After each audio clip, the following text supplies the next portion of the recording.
ትንሽ ሲያስጠላብኝ እሱም ተጸየፈኝ መሰለኝ። እዩ የማርዳ መምጣት በጣም አስደስቷት ለአብርሃም ትነግረዋለች። ይህን ደግሞ በፍጹም ማወቅ የለባትም ሳቤላ ይላታል። በጣም ትደነግጣለች። እናም ቆይ አንቺ ማነሽ ምን ሆነሽ ብላም ስትላት የተከበረችው ሚስቴ ናት ብሎ ይነግራታል። ዲና በጣም ደነገጠች። አብርሃምን በጣም ተናዶ ዲናን ቆይ ግን ስለ ጽንሱ ማወቅ እፈልጋለሁ ይላታል። እሷም በጣም ትደነግጣለች። በተለይ ደግሞ ባርኮን በአንተ ምክንያት ነው ሁልጊዜ እዚህ ችግር ውስጥ እየገባው ያለሁት ብላ ዲናም በጣም ትናገረዋለች። እንደፈለገችው ስላልሆነላት በጣም ተበሳጭታ አሁን ላይ በቃ መጠጣት ነው የምፈልገው፣ ደግሞ አንተን ሁልጊዜ እንደጻልሽ ስህተቶችን ማረም በጣም ሰልችቶኛል ብላ ባርኮት ላይም ትጮበታለች። እንዲሁም አብርሃም የጽንሱን ጉዳይ ማወቅ አለብኝ ሲላትም በጣም ትቀያየራለች። አሁንስ በጣም አስጠላሽኝ፣ በቃ ዲና በእናትሽ ተይኝ በማለት አብርሃም ምር ብሎ ዲናን ይናገራታል። አብርሃም ቆይ እንዴት እንደዚህ ትናገረኛለህ በማለት ዲና የደነገጠችበት ምክንያት ባርኮንና እንዲሁም ዲና አንድ ላይ በመሆን እናም አብረው ብዙ ሲያደርጉ ወይም ደግሞ ሲጫወቱ ስላየቻቸው ስለዚህ ይህንን ደግሞ ትናገራለች በማለት ነበረ። ኤሳቤላ ናት የሁሉ ምስጢር ከተናገረች ለእነሱ በጣም ከባድ ነው። በተለይ አብርሃም ካወቀ ይህንን ነገር ደግሞ ትናገራለች። ሴትዮዋ በጣም መጥፎ ሰው ናት በማለት አብርሃምም ግን ደግሞ ሳቤላ ትክክለኛ እናቷን ማወቅ የለባትም ይላታል። እንዲሁም ልዩ በጣም ትደነግጣለች። ቆይ ለምን አቤይ ብላ ትጠይቀዋለች።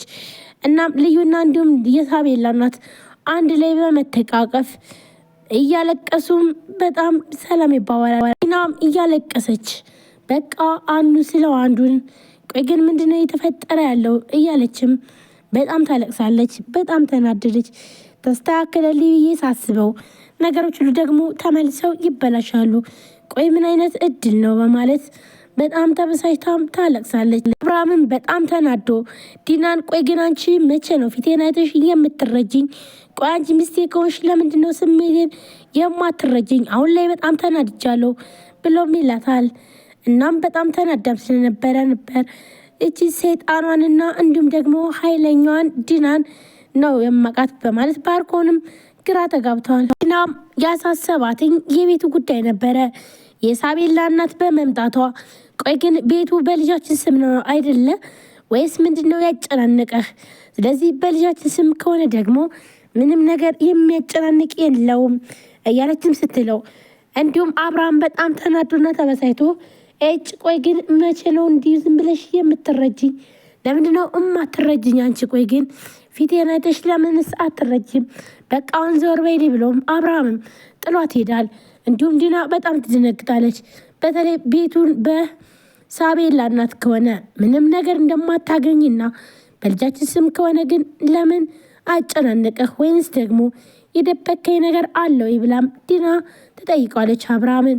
አብርሃም ግን ደግሞ ጥሩ መልስ አልነበረም የመለሰላት። በቃ ተይኝ፣ በራሴ ተወጣጥር ያለው ጭንቀት ውስጥ ነኝ፣ ለምንድነው ግን የማትረጂ ብሎም ነበር ጥሏት ሄደው።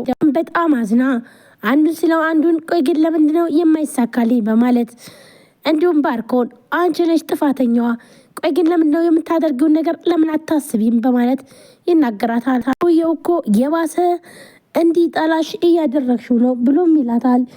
እንዲሁም ዲና በጣም ትናደድና እኔ ነኝ ወይ እንደዚህ እያደረኩት? እኔ ነኝ ወይ እንደዚህ የማበላሸው ባርኮን በማለት በጣም ተናዳ ዲናም ባርኮንን ትናገረዋለች። ነገሮች ሁሉ እያበላሸብኝ ያለው አንተ ነህ እንጂ ቆይ እኔ ነኝ ወይ ጥፋተኛ በማለት ነበራ። እንዲሁም የአንተ ስህተት ነው እኔን ሁልጊዜ ወደ ታች እያደረገኝ ያለው፣ ምክንያቱም ደግሞ ሴትዮዋ ቅድም ስንጃጃል አይታናለች፣ እኔ ደግሞ ታዊ ቅርብን እያልኩ ነበረ ብላም ትለዋለች። ባርኮንም በጣም ተናዶና ተበሳይቶ በዲና ላይ እየጮኸ እና ተለቀሰለችሽ ተይዋ፣ የራሴን ስህተት ራሴ አርማለሁ፣ አንቺ ግን ነገሮች ሁሉ እያበላሸሽ ነው ብሎም በጣም ይናገራታል። ይልቃውስ እዚህ ቁጭ ብለሽ ከማያለቃቀስ የሆነ መፍትሄ ላይ ብትደርሽ ጥሩ ይመስለኛል ብሎ ባርኮንም ተናግሯትኝ ዲናን ጥሏት ሄዳል። ዲናም በጣም ታለቅሳለች። እዚህ ጋር ያሳሰባት ነገር ምክንያቱም ደግሞ የሳቤላ እናት ስትመጣ ይህንን ደግሞ ቤቱ በእሷ ስም ከሆነ በጣም ከባድ ነው የሚሆነው። ስለዚህ የምታስበው ነገር ሁሉ በፍጹም ሊሳካላት አይችልም። እናም በሳቤላ ስም ነው ወይ ብላም አብርሃምን የጠየቀችበት ምክንያት ለራሷ ስትል ነበረ። አሁን ላይ ተወጣጥራለች። ብቻዋንም ማልቀስ ጀመረች። እያለቀሰች የሁሉ ዓመት ስለፍቼማ በቀላሉ እጄን አልሰጥም፣ በፍጹም እኔ ዲና እኮ ነኝ በማለት ራሷንም ታጽናናለች። ልዩና ማርዳ ይገናኛሉ። ማርዳም ልዩን ታውቂኛለች ወይ በማለት ጠይቃት፣ ልዩን በድንጋጤ በፍጹም አላቅሽም ብላም ትላታለች። እረሳሽኝ ወይ ብላም ልብሷን ወደ ታች ስትል ልዩ በጣም ትደነግጥና ማርዳ አንቺ ነሽ ወይ በማለት የያዘችውን ስልክና እንዲሁም ቦርሳ ተወረውረዋለች። በድንጋጤ ሁለቱም ተቃቅፈው ማልቀስ ጀመሩ። በጣም ማዘኑ። ቆይ ግን እንዴት ለምን ይህን ያክል ጊዜ ጣፋሽ ብላም ልዩ ትጠይቃታለች። ማርዳም የሆነ ችግር እንደደረሰባትና ነገር ግን ደግሞ አሁን ላይ ግን ሳቤላ እንዴት እንደሆነች እንዲሁም ደግሞ ምንስ አዲስ ነገር አለ ብላም ትጠይቃታለች። ልዩም በጣም ታለቅሳለች። ምክንያቱም ደግሞ በጣም ብዙ ችግር አሳልፋለች። በተለይ ደግሞ ለአብርሃምና ለሳቤላ ብላ በጣም ብዙ ዋጋ የከፈለችውን ምክንያቱም ደግሞ የማርዳ አደር አለብኝ እያለችም ነበረ ከባርኮንና ከዲና ስትፋለምም የነበረችው። ሁለቱም ተያይዘው ማልቀስ ጀመሩ። ከዚህም በፊት ያሳለፉትን ነገር እያስታወሰች ልዩ በጣም ስቅስቅ ብላም አለቀሰች።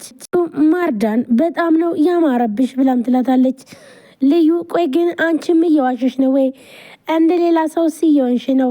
ቆይ እንዴት ነው እየሞትኩኝ አማረብሽ የምትዩ? እያለችም ልዩም በጣም እያለቀሰች እንዲሁም ማርዳ ይኸውልሽ አይዞሽ ፈጣሪ ያለ አንቺ አትሞችም እያለችም ማጽናናት ጀመረች። ሁለታቸውን በእንባ ታጠቡ። በጣም አዘኑ።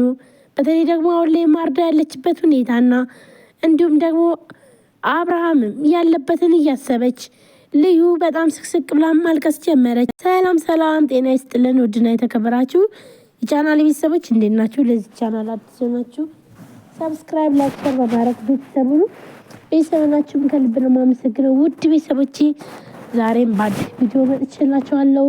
ሳቤላ ቀጣይ ክፍል እንግዲህ በባለፈው ክፍል የሳቤላ እናት ቤት ድረስ እንደመጣችና እንዲሁም ደግሞ ከዲና ጋር እንደተጣሉ ዲናና ባርኮን መንገድ ላይ እንግዲህ በሚጫወቱበት ወይም ደግሞ ብዙ ነገር እያደረጉ ባሉበት እንግዲህ ዲና በእርግጫ ስትላትም እንግዲህ ልብሷን ታቆሽሽባታለች። በዛም ምክንያት በጣም ተጣልተው ነበረ። ነገር ግን ደግሞ ቤት ስትመጣ ማርዳ ከዛም በሩ ስታንኳኳ ዲና ትከፍታለች። ደግሞ ምን ትሰሪ መጣች ብላም ትላለች። አንቺ እዚህ ቤት ምን ትሰሪያለች እያለችም የሳቤላ እናት እንግዲህ ቤት ድረስ መታለች። አብርሃም ግን ሳቤላ በፍጹም ማወቅ የለባትም ብሏል ማለት ነው። እንዲሁም ደግሞ በተለይ አሁን ላይ ከዲና ጋር ሲጣሉም ስለዚህ እቺ የተከበረ ሚስቴ ናት፣ ስለዚህ ታይ አትናገሪያት ይላታል ማለት ነው። ዲናም አሁን ላይ በጣም የደነገጠችበትና እንዲሁም እያሳሰባት ያለው የቤቱ ጉዳይ ነው። ቤቱ በማርዳ ስም ከሆነ እንግዲህ ምንም ነገር እንደማታገኝ በሳቤላ ነው ወይ ብላም አብርሃምን እያታለለች ቤቱ በልጃችን ስም ነው ወይ አብርሃም ነው ወይስ የደበከኝ ነገር አለ እያለችም ስትጠይቀው ነበረ። ቆይ ለምንድን ነው አሁን እኔ ልክ አይደለሁም እንደዚህ አይነት ጥያቄ ለምን ትጠይቅኛለሽ? ለምንድን ነው ፊቴን አይተሽ የማትረጁ? በቃ ዘወር በይ፣ ሰልችተሽኛል ዲና ብሎም